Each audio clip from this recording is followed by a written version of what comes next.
Hey, what's up guys? So I'd like to start a new video series that I'm going to call Ask Vortex.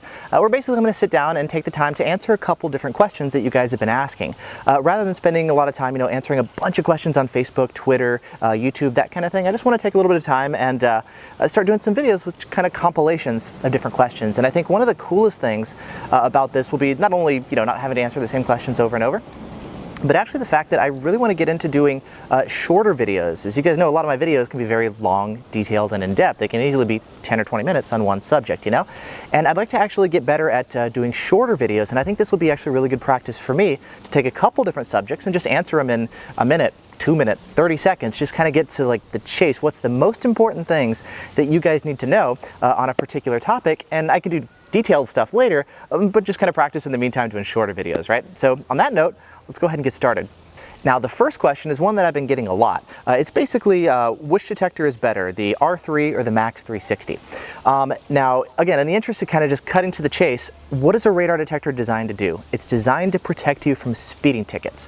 What's actually going to protect you from a ticket? It's having long distance sensitivity to give you the best possibility of getting advanced warning for radar and filtering out false alerts so you pay attention to when it goes off. The Uniden is going to do a better job. It's going to give you longer range, and when it goes off, because of the better filtering, you're more likely to pay attention to it. So strictly in the interest of helping protect you from tickets, I think the Uniden is the better detector.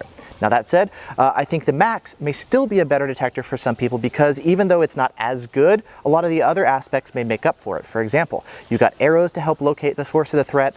The lockouts are completely automatic, so you don't have to figure out what's a false or not. You just drive around and it figures things out for you, You can pair it with your phone to get real-time alerts from the cloud, to get notified of other people's alerts. You can get the speed limit displayed on screen of the road that you're driving on. So it's got a number of nice benefits besides performance and filtering, and the convenience can make up for that, as well as the fact that it's more expensive. So for the enthusiast, for the person who really depends on their detector, I think the Uniden is a better choice. For people who want something a little bit simpler, easier to use, and more convenient, I think the Max360 is a better choice. I've done an article on my website going into a lot more detail, specifically comparing those two, link in the video description, but in short, that's how I'd kind of split them up. The Uniden is going to be doing a better job at protecting you from tickets ultimately, but the Max360 is definitely more convenient and more desirable for some people because of those reasons.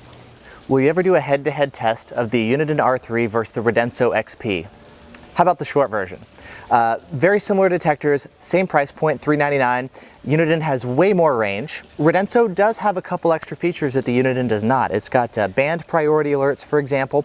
It's got the ability to individually dial back the sensitivity of particular bands. Those things are actually going to be coming in upcoming firmware updates for the Uniden. The Radenso can do things like individually mute K-band and X-band alerts and whatnot, so it's got a bunch of cool tricks up its sleeve, which I think are really cool, but ultimately in terms of offering you the highest level of protection, I think that the Uniden is going to be a better pick. It's also got good filtering like the Radenso does. Things are a little bit different in terms of the lockouts and whatnot. But in any event, I think they're both great choices, but ultimately I think the Uniden is still a better pick. How do the engineers of the V1 and the Escort Max360 run a forward and a rear antenna for having arrows without causing interference within the unit itself? Cool question. You basically got two radar detectors in one with two antennas, a front radar detector and a rear. What they're doing is they can't actually run both antennas at the same time because the detector will interfere with each other. So actually what it's doing is it's quickly switching between the front antenna, the rear antenna, the front antenna, the rear antenna, and it's rapidly shifting back and forth, so only one detector is actually running at the same time. And this is actually how it's avoiding getting interference within the detector itself. What exactly is the difference between a MRCD detector and one that's not? Software only, or is it hardware too? AKA, is the R3 MRCD capable, just not programmed, or is it physically incapable? So the MRCD, the multi-radar, they make MRCD, MRCT. It's a very difficult to detect radar gun that's primarily used overseas. In Europe, it's actually in Canada now as well, in Edmonton and in Ontario.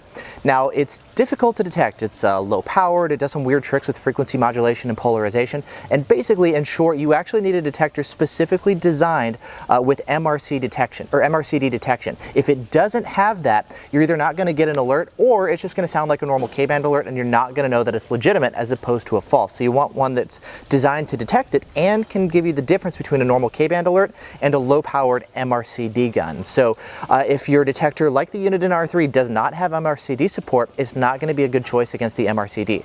Now, as far as the manufacturers who have made MRCD capable of detectors, for example, there's Escort, Radenso, Net Radar, etc. There's a number of them that exist. Stinger, a bunch of companies do this.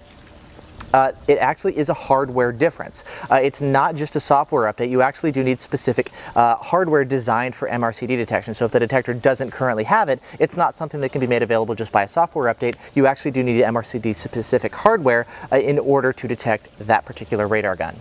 Finally, is there any difference between radar guns used in the USA versus Europe? A radar detector bought from the USA should be able to be used in Europe too, no?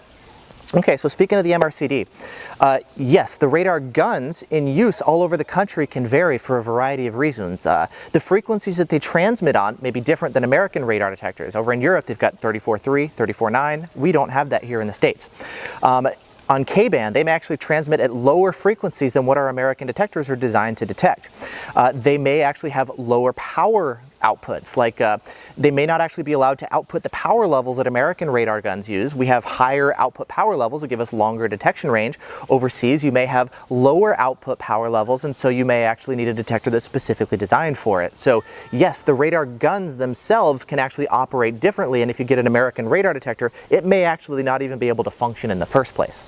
Additionally, there's also international versions of radar detectors that are designed for international radar guns with different features, GPS databases for photo radar and different stationary sources, different, POP radar systems that actually are in use overseas that we don't have here in the States. So yes, the radar guns are different and the radar detectors are different, which is why if you live overseas, I don't necessarily recommend an American radar detector. It may work if the radar guns happen to be, something that the radar detector can detect, but again, there's so many different little details and nuances that I don't know all those details, and I think that would be really cool to have some sort of database that catalogs all that kind of stuff, but I haven't seen one. But that would be something really cool. So no, I don't cover all the international stuff. And yes, an American detector may happen to work overseas, but not necessarily. And really, if that's something you're wondering about, you might want to actually ask somebody who's more familiar with what you need specifically for your country. So anyways, that's just a couple questions that I wanted to start off with. There's a bunch of other things that I want to cover as well in upcoming videos. For you guys, if you have a question that you'd like to ask, either leave a comment here down below in this video.